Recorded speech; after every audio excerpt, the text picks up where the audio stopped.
ખેડા જિલ્લામાં ફરજ બજાવતા 2 police head constable suspend. Kheda જિલ્લાના સુપ્રસિદ્ધ યાત્રાધામ ડાકોર પોલીસ સ્ટેશનમાં ફરજ બજાવતા હેડ કોન્સ્ટેબલ હાર્દિક શર્મા અને હેડ કોન્સ્ટેબલ કિશોર સિંઘને સસ્પેન્ડ કરવામાં આવ્યા છે.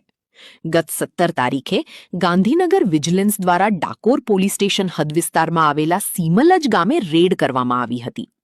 ફિલ્મી ઢબે એસએમસી દ્વારા વિદેશી દારૂ ભરેલી ગાડીનો પીછો કરવામાં આવ્યો હતો અને મોટી માત્રામાં વિદેશી દારૂ ઝડપી પાડવામાં આવ્યો હતો.